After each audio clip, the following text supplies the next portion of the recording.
ভাষণ স্বামী স্বাস্থ্য জ্ঞানানন্দ। ভাষণের বিষয় গুরু ও কর্মযোগী স্বামীজি এবং বর্তমান যুগের প্রাসঙ্গিকতা। মহারাজকে রামকৃষ্ণ মিশনের তরফ থেকে অসংখ্য প্রণাম জানাচ্ছি। ওনাকে আহ্বান করছি ওনার ভাষণ শুরু করার জন্য। विवेकानंद सूरय सच्चित सुख स्वरूपाय स्वामी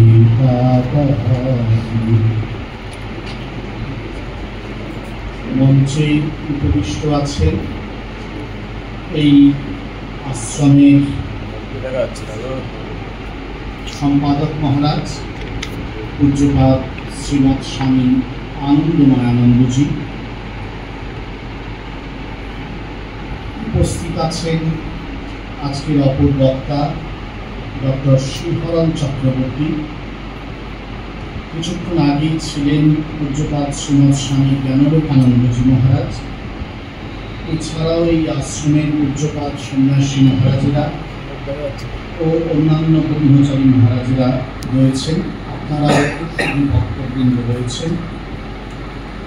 আপনাদের সকলকেই যথাযোগ্য স্থানে যথাযোগ্য সম্ভাষণ নিবেদন করি। ভগবান শ্রীরামকৃষ্ণ, জগজ্জননী শ্রীমা সারদা এবং যুগাচার্য স্বামী বিবেকানন্দের চরণে গুরুকৃত সাষ্টাঙ্গ প্রণাম নিবেদন করি। গুরুকৃত সাষ্টাঙ্গ প্রণাম নিবেদন করি। পূজ্যপাদ সন্ন্যাসী মহারাজদের চরণেও আমার ঘনিষ্ঠ প্রণাম। অন্যদেরকে শ্রদ্ধা নমস্কার কৃতজ্ঞতা। পূজ্যপাদ আনন্দময়ানন্দজি মহারাজ এই পর্বের আলোচনার জন্য যে বিষয়টি রেখেছেন সেটি নিঃসন্দেহে তুলনামূলকভাবে একটু নতুন রকমের। গুরু ও কর্মযোগী স্বামীজি এবং বর্তমান যুগের প্রাসঙ্গিকতা। সাধারণভাবে স্বামীজির এই কর্মযোগ বা স্বামীজির যে মানবপ্রেমিক সত্তা, কর্মযোগী সত্তা, সেটা নিয়ে অনেক আলোচনা হয়, কিন্তু স্বামীজির গুরু সত্তা নিয়ে আলোচনা খুব কম হয়েছে বা খুব কম হয়। আর এই দুটিকে মিলিয়ে এবং আধুনিক একালের যুগের পরিপ্রেক্ষিতে যে আলোচনা শিরোনাম এখানে ধার্য হয়েছে সেটি সত্যি বিরল এবং আমার কাছে যথেষ্টই কঠিন ও দুঃসাধ্য। তবুও শ্রী ভগবানকে স্মরণ মনন করে এই বিষয়টি নিয়ে একটু অনুধ্যানের চেষ্টা করতে পারি। পূজনীয় মহারাজরা রয়েছেন, শ্রীহরণবাবু রয়েছেন, আপনারাও পণ্ডিত মানুষ রয়েছেন। যদি কিছু ভুল ভ্রান্তি হয় সেটি নিশ্চয়ই আপনাদের নিজ গুণে ক্ষমা পাবে, এ আমার বিশ্বাস। শ্রী শ্রী রামকৃষ্ণ লীলা প্রসঙ্গ গ্রন্থে শ্রী শ্রী রামকৃষ্ণ লীলা প্রসঙ্গ গ্রন্থের যেটি শেষ ভাব দিব্যভাব ও নরেন্দ্রনাথ, এইটি হয়তো আপনারা অনেকেই করেছেন। খুব আকর্ষণীয় লীলা প্রসঙ্গকার অর্থাৎ ঠাকুরের জীবনীকার সারদানন্দজি মহারাজ এই অংশটিতে ঠাকুরের সঙ্গে নরেন্দ্রনাথের সম্পর্ক এবং ঠাকুর কিভাবে নরেন্দ্রনাথকে তৈরি করছেন, বিবেকানন্দ হিসেবে তৈরি হবেন তিনি, এটি খুব সুন্দরভাবে দেখিয়েছেন। বিস্তৃত আলোচনা, অসাধারণ সুপাঠ্য আলোচনা। বস্তুত তারই ভিত্তিতে পরম পূজ্যপাদ শ্রীমৎ স্বামী গম্ভীরানন্দজি মহারাজ যুগনায়ক বিবেকানন্দের প্রথম খণ্ডের প্রথম পর্বে যে নারায়ণ সকাশে নরঋষি নামক অধ্যায়টি রচনা করেছিলেন, সেটিও অসাধারণ রচনা, কিন্তু এই লীলা প্রসঙ্গের ভিত্তিতে। এই দিব্যভাব ও নরেন্দ্রনাথ এই যে খণ্ডটি এই খণ্ডটির আলোচনা প্রায় প্রথম দিকেই সারদানন্দজি মহারাজ একটি জায়গায় একটি অধ্যায়ের শুরুতেই বলছেন যে ঠাকুর নরেন্দ্রনাথকে যে তৈরি করেছিলেন বা নরেন্দ্রনাথের সঙ্গে তার যে সম্পর্ক ছিল সেটাকে শারদানন্দজি মহারাজ 5টি দিক থেকে দেখতে চান। পাঁচ ভাবে দেখতে চান বা 5টি দিক থেকে দেখতে চান বলে 5টি সেই ভাব বা দিকের কথা বলেছেন। তার মধ্যে একটি হচ্ছে ঠাকুর যে নরেন্দ্রনাথের মানে পূর্ব আধ্যাত্মিক অবস্থান বা অস্তিত্ব সেটি জানতেন, সেটি একটি। দ্বিতীয়টি হচ্ছে ঠাকুর কিভাবে সেই যে তার পূর্ব যে জ্ঞান ছিল নরেন্দ্রনাথের আসার আগেই, সেটি নরেন্দ্রনাথ আসার পরে কিভাবে সেটিকে প্রমাণ পেলেন সেটি একটি। তৃতীয় হচ্ছে ঠাকুর কেমনভাবে তাকে পরীক্ষা করেছিলেন, যে নরেন্দ্রনাথকে নিয়ে তার সমস্ত কাজকর্ম তিনি চালাবেন তাকে পরীক্ষা করেছিলেন। চতুর্থ হচ্ছে ঠাকুর কিভাবে তাকে প্রশিক্ষিত করে তুলেছিলেন। নরেন্দ্রনাথকে নিয়ে এসে তিনি তো তৈরি করলেন, তাই না?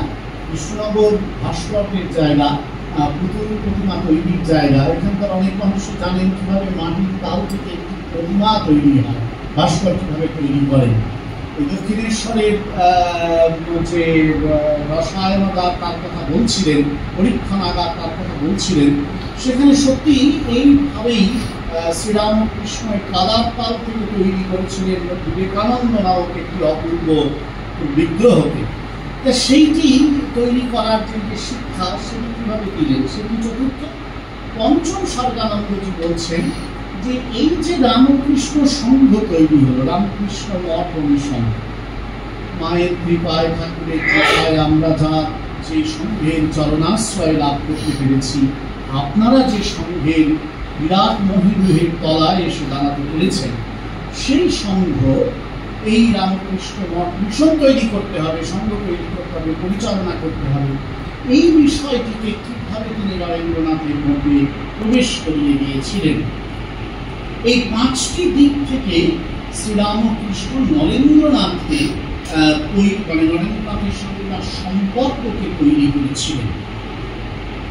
তার বিস্তৃত আলোচনায় এখানে যাওয়ার দরকার নেই, কিন্তু যে জায়গাটি এই 5টি ক্ষেত্র থেকে যে 2টি জায়গা মুখ্যত আমি বেছে নিতে চাই, সেটি হচ্ছে প্রথম জায়গা যেখানে শারদানন্দজি বলছেন যে নরেন্দ্রনাথ যাকে শ্রীরামকৃষ্ণ যাকে তারা চোখের সামনে দেখেছিলেন, আমরা পরবর্তীকালে বিবেকানন্দ হিসেবে জানি, তিনি সাধারণ কেউ ছিলেন না, সেটা তিনি আসার আগে ঠাকুর জানতেন।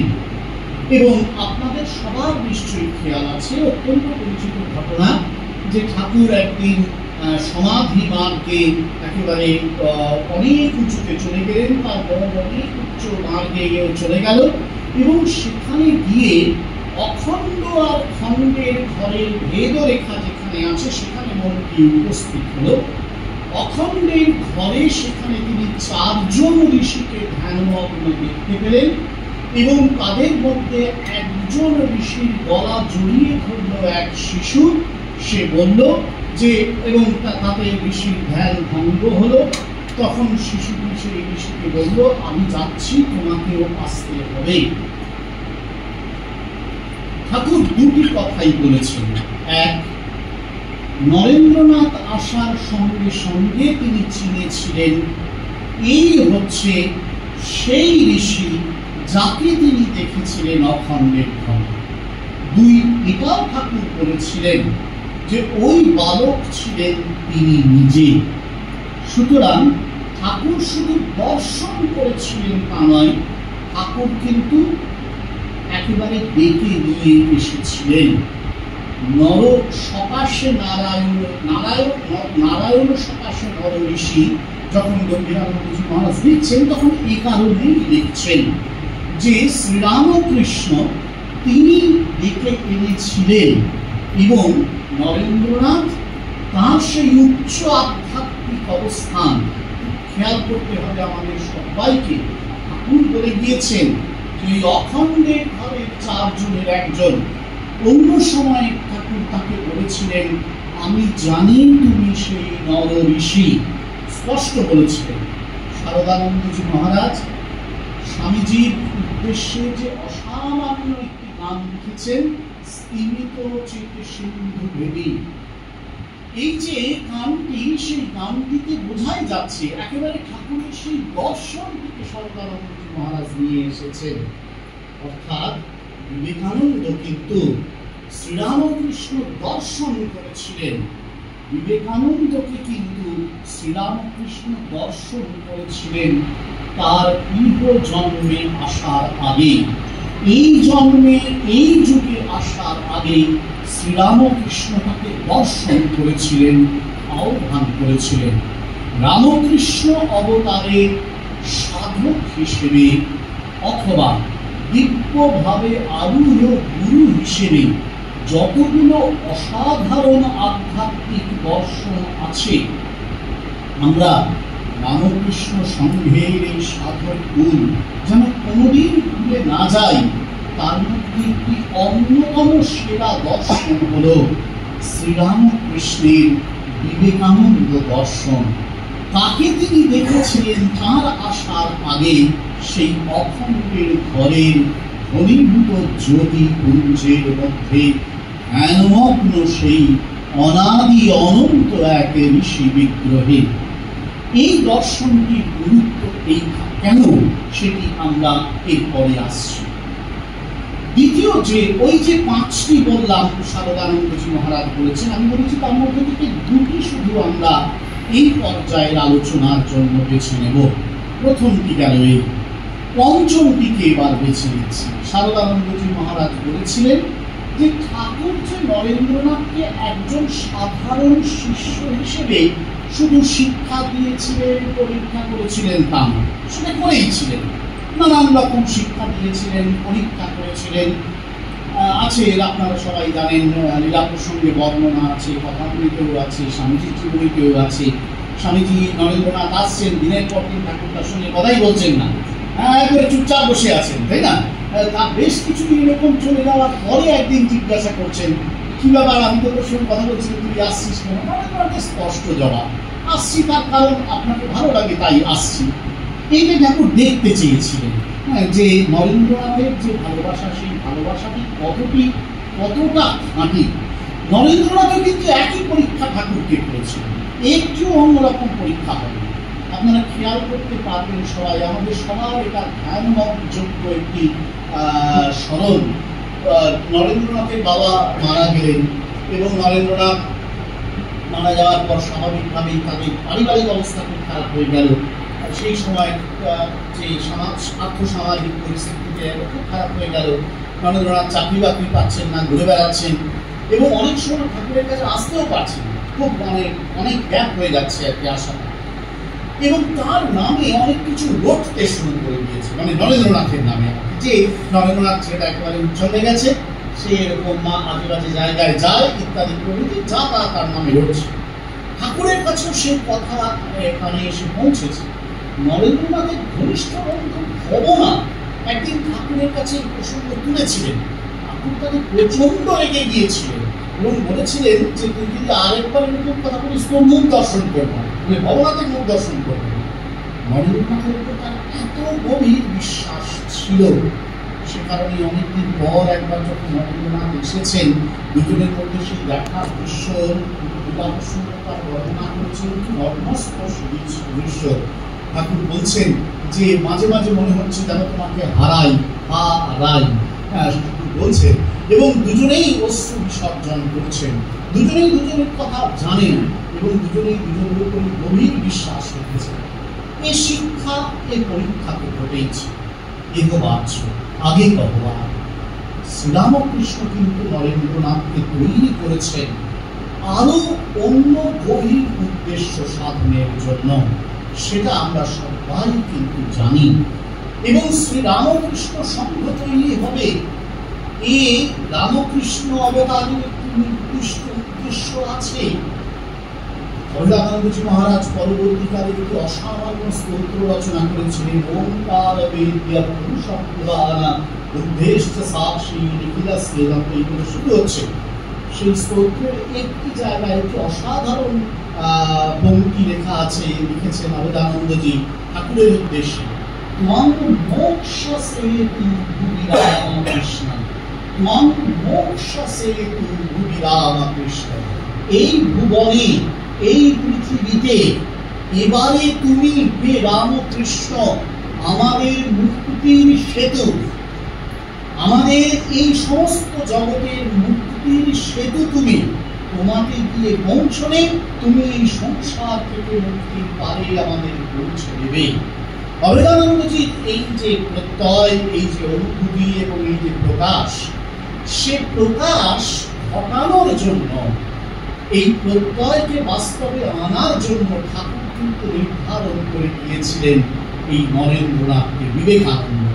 এই যে রামকৃষ্ণ শরীর রূপ সংঘ তিনি তৈরি করলেন এবং এই যে সংঘের প্রবাহটিকে তিনি দূর এক অনন্ত কালের দিকে পরিচালিত করে দিয়ে গেলেন, কে নেবে তার প্রধান দায়, কে নেবে তার প্রথম পরিচালনার দায়?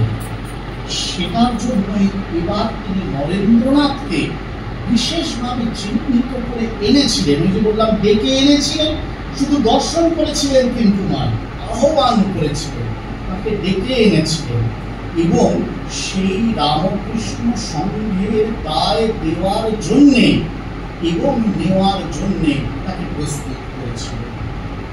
একাধিক ঘটনা আছে।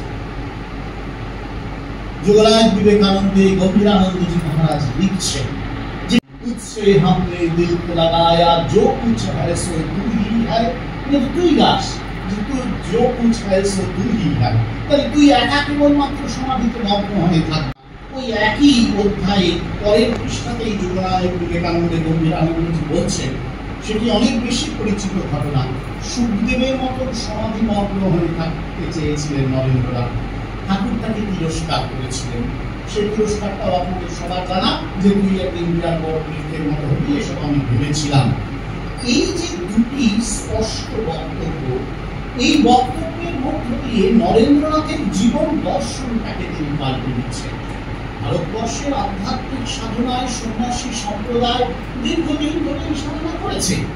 গুহায় বসে, অরণ্যে বসে, নির্জন নদীতটে বসে, হিমালয়ে বসে কত ঋষি মুনি সাধনা করে উপলব্ধি করেছে, আহম ব্রহ্মা अस्मि, নাল্পে সুখমস্তি, গুহায় সুখময় অনুভব তাদের হয়েছে।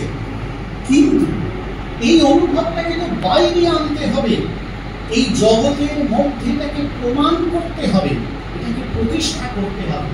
না হলে ওই যে ঋষি মুনিরা তারা ওই হিমালয়ে সাধনা করলেন আর জগৎ জগতের মতো চলবে, জগৎ তো পাল্টালো না। জগতের মধ্যে তো সেই আধ্যাত্মিক সাধনার মহত্তম বাণী প্রবেশ করলো না। এই যে একটি অদ্ভুত, ইংরেজিতে একটা শব্দ আছে মিসম্যাচ, একটা অদ্ভুত শাস্ত্রের সঙ্গে জীবনের একটা মিসম্যাচ, একটা অমিল খুঁজে পেয়েছিলেন শ্রীরামকৃষ্ণ এবং সেই কারণেই তিনি নরেন্দ্রনাথকে আহ্বান করেছিলেন। এই যে দুটি ঘটনা ওই জীবন দর্শনকে পাল্টে দিচ্ছেন তিনি নরেন্দ্রনাথে। বলছেন এটি সাধনার একটি অঙ্গ, যে আমি অনুভব করলাম আমি সেই ব্রহ্ম এবং সেই উপলব্ধিতে ধ্যানমগ্ন থাকলাম আমি দিনের পর দিন, মাসের পর মাস। কিন্তু এই জগৎ, তাহলে জগৎ কি আমার থেকে আলাদা? ভারতবর্ষের উপনিষদ কিন্তু তা বলেনি, সে চিরকাল বলেছে এই জগতের মধ্যে এই সমস্ত সত্তা রয়েছে। একটু আগে চতুশ্লোকী চতুশ্লোকী ভাগবতের কথা বলছিলেন। ওই চতুশ্লোকী ভাগবতের শেষ শ্লোক যেটি, চতুর্থ শ্লোকের শেষ, মানে চতুর্থ শ্লোকের যে চতুর্থ পাদ, মানে চতুর্থ পর্ব, সেই পর্বে খুব সুন্দর বলছেন ভগবান সেখানে বলছেন যে তিনি কিভাবে আছেন, স্যাৎ সর্বত্র সর্বদা, তিনি সর্বত্র আছেন এবং সর্বদা আছেন। এই অনুভবটা সাধককে করতে হয় যে তিনি শুধুমাত্র একটি মন্দিরে আছেন, একটি উপাসনালয়ে আছেন তা নয়, কোন মহামানবের মধ্যে আছেন তা নয়, আজকে আছেন তা নয়, তিনি আছেন সর্বত্র এবং সর্বদা। সমস্ত দেশ, সমস্ত কালে তিনি অবস্থান করছেন, বিরাজ করছেন।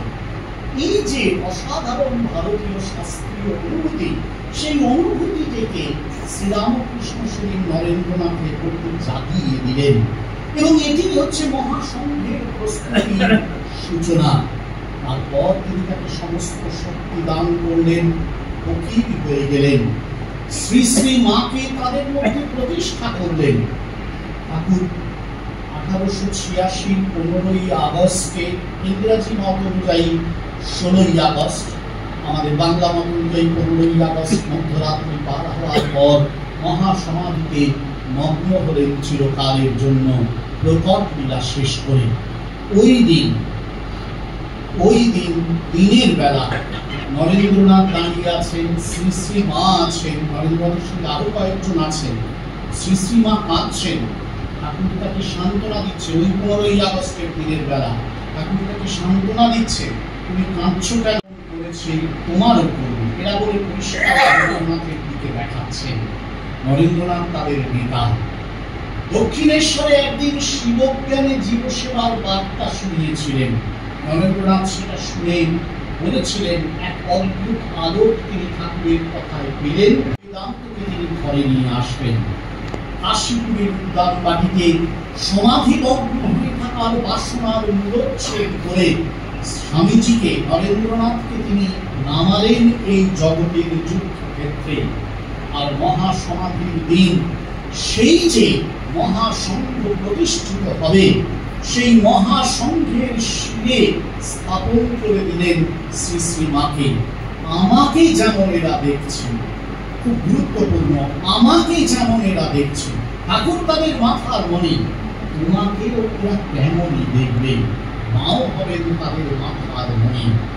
এই শ্রীরামকৃষ্ণের বলে দেওয়া কথা নরেন্দ্রনাথকে সাক্ষী করে যুগনায়ক বিবেকানন্দের স্পষ্ট এটি লেখা রয়েছে, আপনারা সবাই পড়েছেন। এই যে নরেন্দ্রনাথকে তিনি দর্শন করলেন, আহ্বান করলেন এবং এই মহাসংঘের যে বিরাট ভাব প্রবাহ তাকে স্থাপন করলেন, তারপরের ইতিহাস তাই এখানেই চিরকালের জন্য লেখা হয়ে গেল।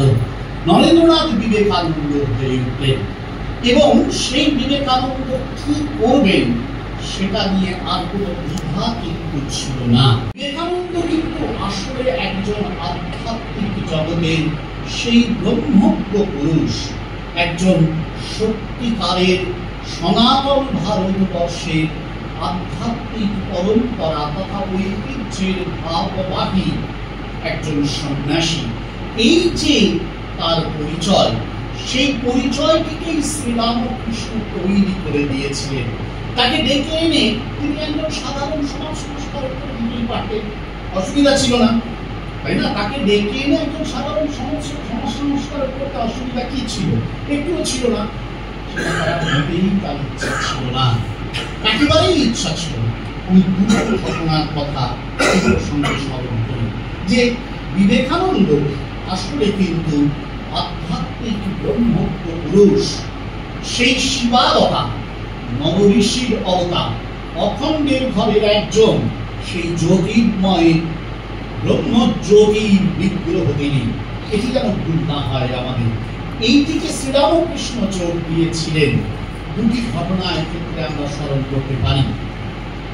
একটি ঘটনা দুটি ঘটনায় কাশীপুরে ঘটছে। একদিন স্বামীজি বসে আছে, সন্ন্যাস নিয়ে, ত্যাগ নিয়ে কথা হচ্ছে। কথা হতে নরেন্দ্রনাথের তখন সাংসারিক জীবনে অবস্থার কথা হইল। ঠাকুর তাকে বলছেন যে তুই সবকিছু করে আয় না, তারপরে তুই সবকিছু বাড়িতে একটু ঠিক করে আয়, তারপর আমি দেখছি।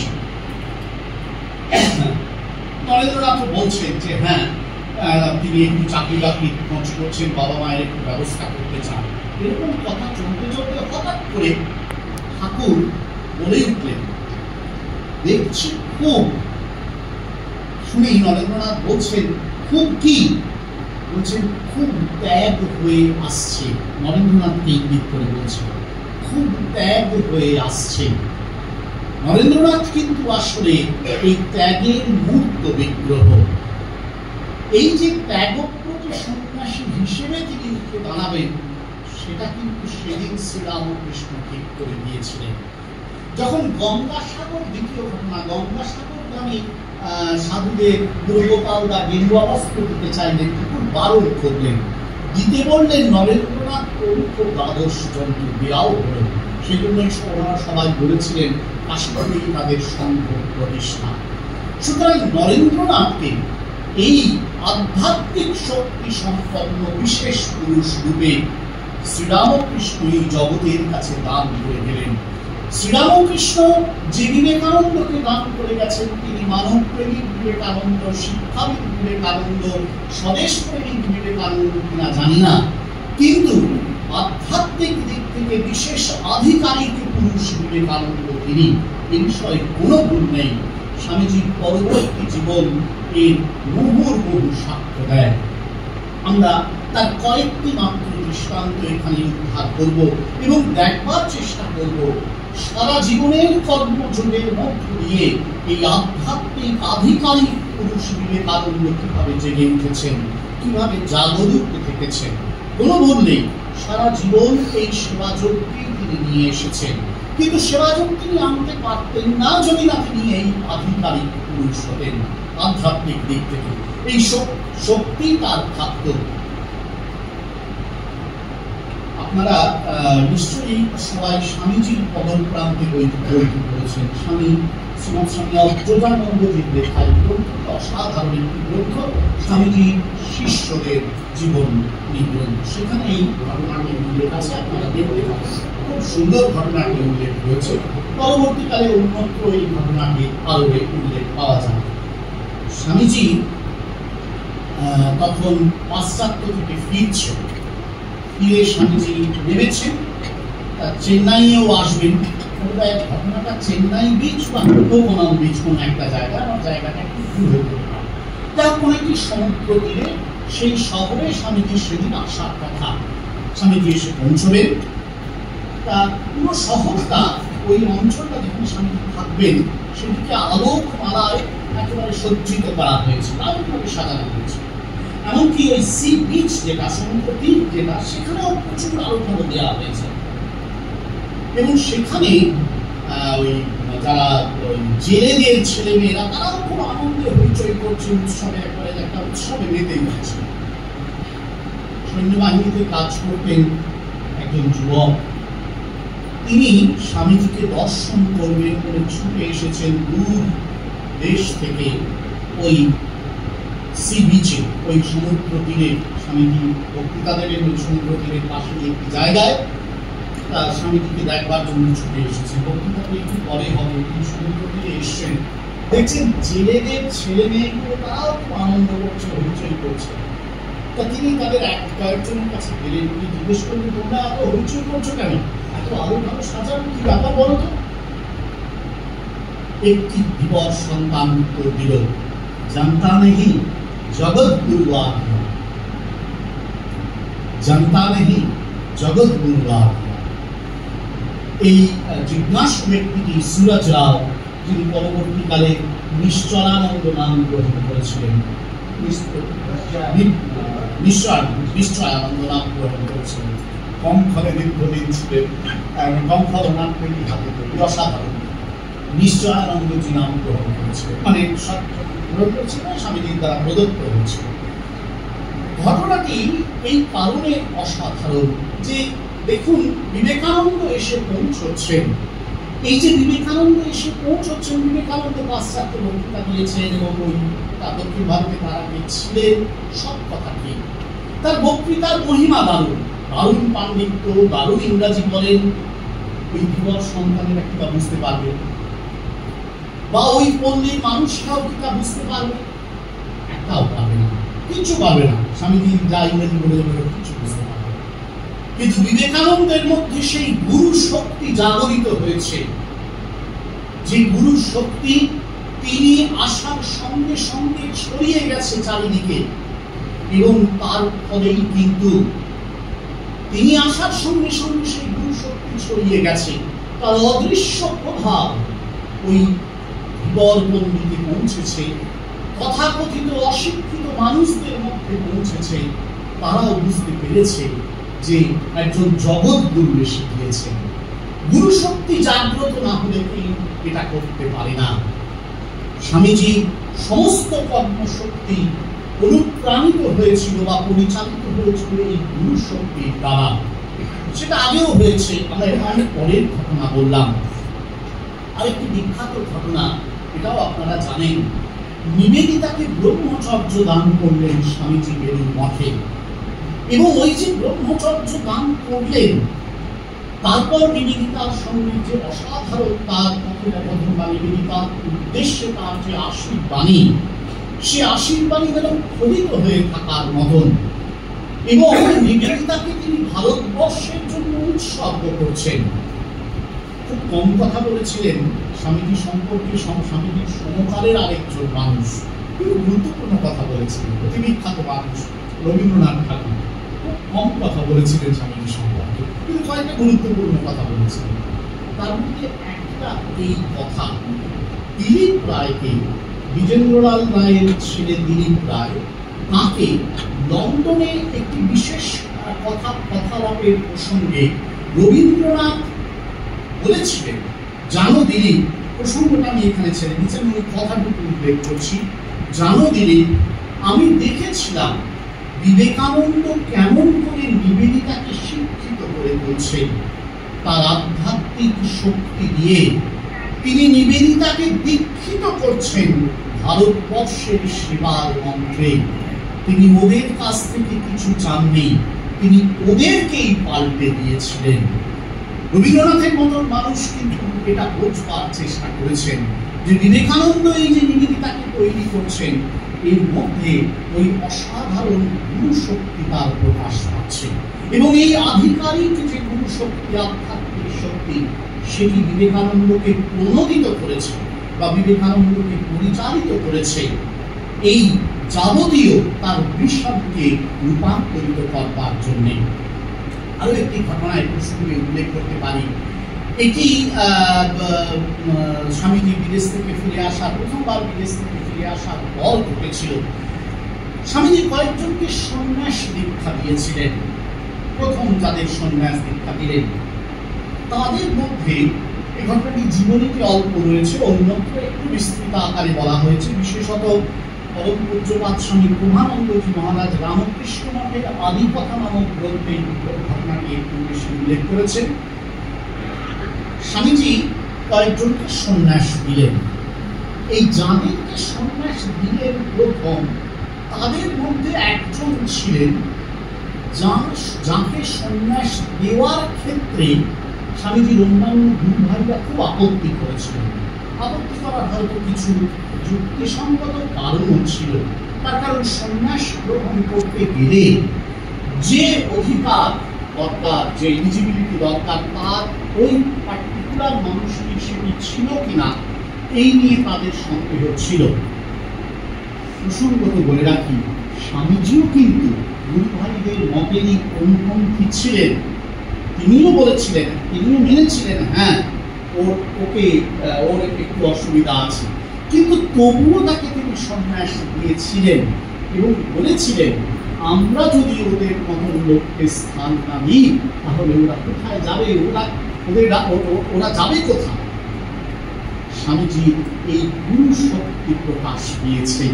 কি অদ্ভুত ভাবে শ্রীরামকৃষ্ণ একদিন নরেন্দ্রনাথের মধ্যে ওই দক্ষিণেশ্বরে বসে সমস্ত শক্তি উজাড় করে দিয়েছিলেন। বলেছিলেন, আজ আমি তোকে সর্বস্ব দিয়ে ফকির হলাম। এই শক্তি নিয়ে তিনি জগতের কাজ করবেন। সেই শক্তি তো সাধারণ শক্তি ছিল না, শারীরিক শক্তি নয়, মানসিক শক্তি নয়, এক আধ্যাত্মিক দিব্য পুরুষের এক দিব্যতম আধ্যাত্মিক শক্তি, যা নরেন্দ্রনাথের আধিকারিক পুরুষ বিবেকানন্দে উত্তীর্ণ করেছিল। বা অন্য দিক থেকে নরেন্দ্রনাথের মধ্যে অখণ্ডের ঘরের 4 জন ঋষির একজন ঋষির যে মূল সত্তা, সেই সত্তাটির পুনর্জাগরণ ঘটিয়েছিল এই পৃথিবীতে। সেই শক্তি নিয়েই কিন্তু বিবেকানন্দ এই চারিদিকে ঘুরে বেড়ালেন, কত মানুষকে উদ্ধার করেছেন। আপনাদের খেয়াল আছে নিশ্চয়ই, কায়রোর পথে যখন স্বামীজি যাচ্ছেন, তখন সেখানকার যারা পতিতা নারী, তারা স্বামীজির কাছে এসে উপস্থিত হয়েছিলেন এবং তারা স্বামীজির কাপড় চুম্বন করে বলছেন যে ইনি দেবদূত। অন্যরা স্বামীজিকে সরাতে চেয়েছিলেন, কিন্তু স্বামীজি সরে যেতে চাননি। স্বামীজির মনে হয়েছিল এরাও তো জীবনের কত দুর্ভাগ্যের মধ্য দিয়ে যাচ্ছে। সেদিন যে করুণার শক্তি, যে করুণামূর্তি বিবেকানন্দের মধ্যে আবির্ভূত হয়েছিল, তা গুরু শক্তিরই আরেক রূপ। এই গুরু শক্তির রূপ, এই গুরু শক্তি কাজ করেছিল বলে সমগ্র মানুষের মধ্যে তিনি প্রত্যক্ষ করেছিলেন জীবন্ত শিবকে। ওই যে একদিন দক্ষিণেশ্বরে ঠাকুরের কাছে মন্ত্র পেলেন শিবজ্ঞানে জীব সেবা, এবং ওই যে তারপরে প্রতিজ্ঞা করলেন যে ভগবান যদি কখনো দিন দেন, খেয়াল করি আমরা, ভগবান যদি কখনো তাকে সময় দেন, দিন দেন, এটা হচ্ছে শর্ত, এবং তারপরে তার প্রতিশ্রুতি, তাহলে এই কথা তিনি সাধারণ মানুষের মধ্যে প্রচার করবেন। কাশীপুর উদ্যান বাটিতে শ্রীরামকৃষ্ণদেব নিজের ভিতরের সমস্ত আধ্যাত্মিক শক্তি নরেন্দ্রনাথের মধ্যে হস্তান্তর বা ট্রান্সফার করে দেওয়ার মধ্যে দিয়ে নরেন্দ্রনাথের কাছে সেই দিনটি এনে দিলেন, সেই সুযোগটি এনে দিলেন।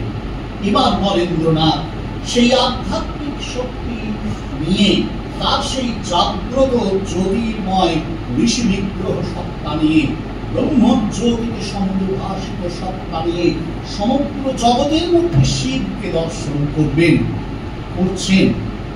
যেদিন বেলুড় মঠে তিনি সাঁওতালদের ডেকে খাওয়ালেন, সেদিন স্পষ্ট বলছেন, আজ আমার নারায়ণের ভোগ দেওয়া হলো।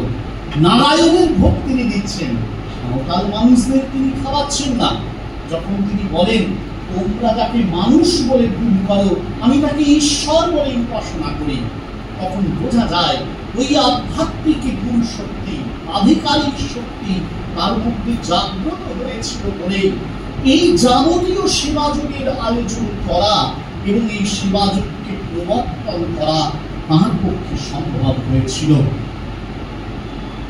দৃষ্টান্ত আর বাড়াবো না, আমাদের আলোচনার শেষ পর্বে তাই এই প্রসঙ্গে আসতে চাই যে আজকের পৃথিবীতে স্বামীজি এই যে আধ্যাত্মিক দিব্য আধিকারিক সত্তা, ব্রহ্মজ্যোতিকে সমুদ্রভাসিত সত্তায় উদ্ভাসিত শিবজ্ঞানী জীব সেবার যে অপূর্ব তত্ত্ব ও প্রয়োগ, সেটি কি আজকের যুগে আমাদেরকে প্রাণিত করতে পারে বা আমাদেরকে পরিচালিত করতে পারে?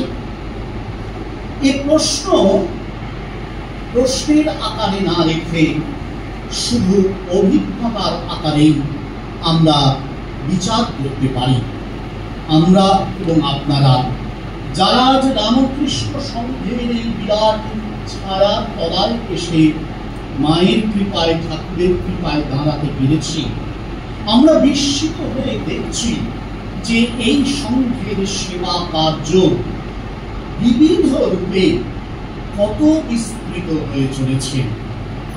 এক সময় সেবা কার্য রূপে আমরা ভেবেছিলাম শুধু দুর্ভিক্ষ, মহামারী, বন্যায় ত্রাণ কার্য, তারপরে তার সঙ্গে একটু ভেবেছিলাম শিক্ষাদান।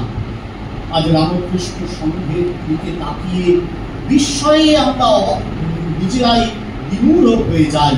কত বিচিত্র সেবা কার্য এই সংঘের মধ্য দিয়ে প্রকাশ পাচ্ছে। পৃথিবী বদলে যাচ্ছে। একদিনের পৃথিবীর সমান এক গুরুত্বপূর্ণ চাওয়া, আমাদের শরীরের যে প্রয়োজন তা কিছুটা মিটছে, কিন্তু মন হয়ে উঠছে বড় দরিদ্র, মন হয়ে উঠছে বড় ক্ষুধাতুর। মনের ভিতরেই আজ আমাদের অভাবের বিরাট হাহাকার জাগানো সংসার। সে আমরা নিজেদের দিকে তাকালে বুঝতে পারি। যখন দেখি পরিবারের মধ্যে ভাঙন, যখন দেখি সন্তানের সঙ্গে বাবা মা, স্বামী স্ত্রীর মধ্যে ভাঙন, যখন দেখি প্রতিষ্ঠানের মধ্যে ভাঙন, শিক্ষক ছাত্রের সম্পর্ক তলানিতে থাকে, যখন দেখি রাষ্ট্রযন্ত্রের বিশ্বাসহীনতার শিকার হয় অজস্র মানুষ, তখন আমরা বুঝতে পারি আজ আমাদেরই লোক আমাদের দীর্ণ করছে। বুঝতে পারি আজ আমাদেরই ক্ষুদ্রতা আমাদের প্রতি মুহূর্তে হত্যা করে চলেছে অন্তরে অন্তরে। এখানেই বিবেকানন্দকে দরকার আরো বেশি করে।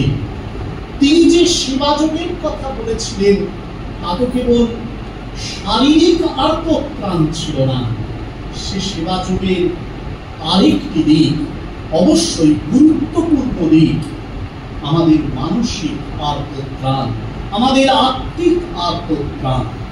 নিজেদের দিকে তাকিয়ে যখন বুঝতে পারি ব্যক্তি মানুষ ও সমষ্টিগত সমাজের মধ্যে মনের দিক থেকে লোভ, মনের দিক থেকে স্বার্থপরতা, মনের দিক থেকে ঘৃণা কুড়ে কুড়ে খাচ্ছে, তখন এই আধিকারিক ওই আধ্যাত্মিক ব্রহ্মজ্যোতিকে সমুদ্রভাসিত বিবেকানন্দকে আমাদের চাই, যিনি আমাদেরকে শান্ত করার জন্য উপদেশ দেন, যিনি আমাদেরকে শত শত বিচারের জন্য প্রণোদিত করেন, যিনি আমাদের বারবার বলেন যে মানুষের মধ্যে যে ঈশ্বর আছে তারই পূজা করতে হবে। কোন নিষ্ফলা দেবতার অন্বেষণে তোমরা ধেয়ে চলেছ, আর তোমার সম্মুখে যে বিরাট আর উপাসনা করতে পারছো না। আমরা সেই সম্মুখস্থ বিরাট রূপী ঈশ্বরকে ভুলে গিয়েছি। আমরা মানুষকে মানুষ হিসেবে দেখছি, জীব হিসেবে দেখছি। তাই এত হানাহানি, তাই এত আঘাত প্রত্যাঘাতের আয়োজন। বিবেকানন্দ ভারতবর্ষের বুকে, পৃথিবীর বুকে এসে দাঁড়িয়েছিলেন ভগবান শ্রীরামকৃষ্ণের এই আধ্যাত্মিক বার্তা নিয়ে যে মানুষের মধ্যে ঈশ্বর আছেন। এ কেবল মুখের কথা নয়, এ আমাদের সাধনার বস্তু। আমাদের প্রতিদিনের জপের মধ্যে, আমাদের প্রতিদিনের ধ্যানের মধ্যে, আমাদের প্রতিদিনের মন্দিরের প্রার্থনার মধ্যে, আমাদের নিত্যদিনের কর্মধারার মধ্যে এই বিশ্বাস, এই সাধনাকে আজ আমাদের নিয়ে আসতেই হবে যে এই সমগ্র পৃথিবী আসলে ঈশ্বর নয়, ভগবান ছাড়া কিছু নেই। সে ভগবানকে তাই ঘৃণা করা যায় না, সে ভগবানকে লোভ করা যায় না, সে ভগবানকে ভালোবাসতে হয়। তিনি আমার আপনার জন, তার পায়ে সমস্ত কিছু অর্পণ করতে হয়, ত্যাগের মাধ্যমে, সেবার মাধ্যমে। এটাই বিবেকানন্দের বার্তা ছিল। তিনি স্পষ্ট নিবেদিতাকে বলেছিলেন তার জীবনের লক্ষ্য প্রত্যেকটি মানুষের মধ্যে এই দেবত্বের উন্মোচন। স্পষ্ট তিনি ঘোষণা করেছিলেন যতদিন না পর্যন্ত প্রত্যেকটি মানুষ নিজের মধ্যে এই ভগবত্তাকে উপলব্ধি করতে পারবে এবং মুক্তি পাবে, ততদিন তিনি মুক্তি চান না। এই হচ্ছেন বিবেকানন্দ। তার কারণ শ্রীরামকৃষ্ণ তাকে এই কাজেই দিয়ে গেছেন। আধ্যাত্মিক আধিকারিক পুরুষ তিনি, তার অসামান্য গুরু শক্তি দিয়ে এই সকলের মধ্যে ঈশ্বরকে দেখেছেন। আজকের দেশ, আজকের পৃথিবী এই লাভ ক্ষতি টানাটানি, অতি সূক্ষ্ম ভগ্ন অংশভাগ, কলহ সংশয়, জীবনের এই খণ্ড খণ্ড করে দ্বন্দ্বে দ্বন্দ্বে ক্ষয়, এর মধ্যে ওই বিবেকানন্দের পূজা করবে, এটাই তার একমাত্র অমোঘ বিধান লেখা আছে। তার কারণ ওই বিবেকানন্দই, ওই গুরু বিবেকানন্দ, ওই ঋষি বিবেকানন্দ, ওই সন্ন্যাসী বিবেকানন্দই আমাদের আধ্যাত্মিক মুক্তির একমাত্র পথ। নিজেই তিনি বলেছিলেন, উঠাও সন্ন্যাসী উঠাও সে গান, হিমাদ্রি শিখরে উঠিল যে গান, গভীর অরণ্যে পর্বত প্রদেশে সংসারের তাপ যথা নাহি পাশে, যথা সত্য জ্ঞান আনন্দ ত্রিবেণী, সঞ্জয় স্নান করে ধন্যবাণী, উঠাও সন্ন্যাসী উঠাও সে গান, গাও গাও গাও সেই গান, ওম তৎসৎ ওম। সেই একমাত্র তিনি সত্য রয়েছেন এই দুনিয়ায়, এ সংসারে, এ সন্ন্যাসীর গীতি, এই বিবেকানন্দের জীবন রেখ। সেই গান নিয়ে তিনি এসেছিলেন। তার কর্ম, তার সেবা, তার এই অসামান্য গুরু শক্তির দ্বারাই নির্ধারিত হয়েছে। আজকের যুগের মুক্তির পথ সেটি মাত্র। তার প্রণাম মন্ত্রে খুব সুন্দর লিখেছিলেন, হিতায় নাম নারামূর্তি মান্তাম বিবেকানন্দমহং নমামি। মৃণাম হিতায় নরমূর্তি ধরে তিনি এসেছেন। ঠাকুরের মতন তিনিও নর নন, তিনি নর ঋষির অবতার। ওই অখণ্ডের ঘরের 4 জন থেকে অবতারের দর্শনে আর আহ্বানে আশা বিবেকানন্দের। অবতার পুরুষ তাকে শক্তি দিয়ে তার মধ্যে এই গুরু শক্তিকে জাগ্রত করেছেন। সেই জাগ্রত গুরু শক্তি সেবা যুগের এই অপূর্ব আধ্যাত্মিক সাধনা দিয়ে গেছেন আমাদের জন্য, আমাদের যুগের জন্য। লোভে ক্ষোভে ক্লান্ত দীর্ঘ এই পৃথিবীকে সেই পথ গ্রহণ করতেই হবে। স্বামীজি নিজেই বলেছিলেন, চলো প্রভু চলো তব বাধাহীন পথে ততদিন, যতদিন ওই তব মাধ্যম দিন প্রখর প্রভায় নাবিত না হয় বিশ্ব। যতদিন নরনারী তুলি উচ্চ শির, নাহি দেখে উঠেছে শৃঙ্খল ভার, না জানে শিহরানন্দে তাহাদের জীবন নূতন। যতদিন না আমরা সে নূতন জীবনের সাক্ষাৎ পাব গুরু আর কর্মযোগী বিবেকানন্দ, ততদিন থাকবেন আমাদের জন্য। আমাদের বড় আশার স্থল, এই আমাদের সাধনা।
Hare